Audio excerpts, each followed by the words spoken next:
Hello everyone. So today we're going to solve the problem, find the duplicate number. Also, if I sound a bit weird, it's because I'm sick. Sorry about that. But basically in this problem, we are given an integer array nums and we want to find the duplicate number. We are specifically told in this problem that we have n plus 1 integers and each integer is in the range 1 to n.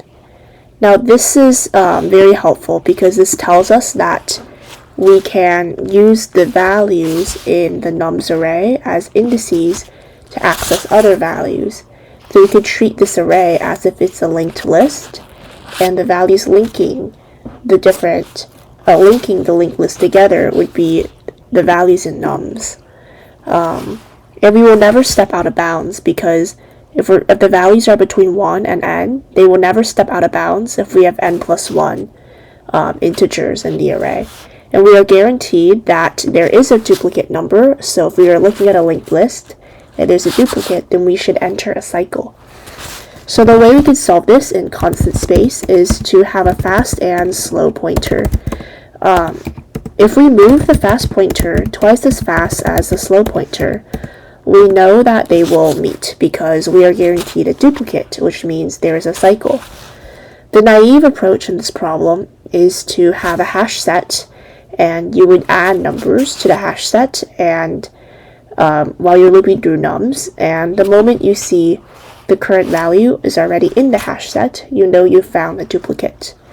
But using the guarantee that each number is in the range 1 to n, we can do this in constant space while also doing it in linear time. So we want to iterate through all the values in nums, and we want to move the fast pointer twice as fast as the slow pointer. So remember we're trying to use the value of each of the index in the array as the pointer that's going to point us to the next thing in the linked list. So here we have it. The fast pointer is moving twice as fast as the slow pointer, and if we see the fast pointer is equal to the slow pointer, we want to break out of this loop because we've gone to a point where the fast pointer is already inside the cycle. Now that the fast pointer is inside the cycle and it's just going to rotate through a few values, we want the slow pointer to go back at the start of the linked list or the start of the array. Now we're just going to slowly increment both the fast and the slow pointer to see where they hit. And if they are equal, then that means we have found our duplicate.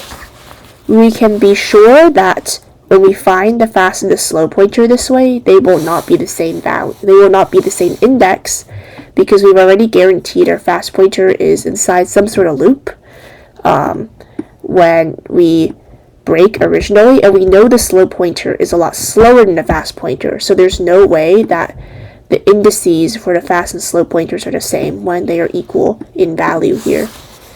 So while the fast pointer is not equal to the slow pointer, we want to just move both of them up by 1. So we're not going to make the fast pointer go twice as fast anymore. It's going to go at the same pace.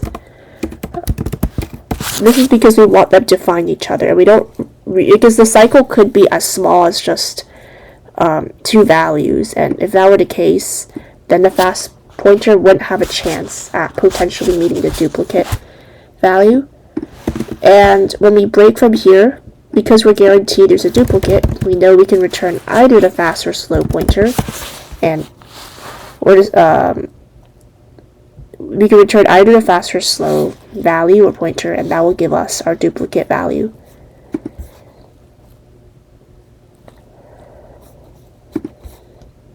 Oh, and I already defined that as an integer. So the time complexity is going to be O of n because we're only going to loop through the values, all the values in nums like once, and the space complexity is constant because we just have a few integer variables here, fast and slow.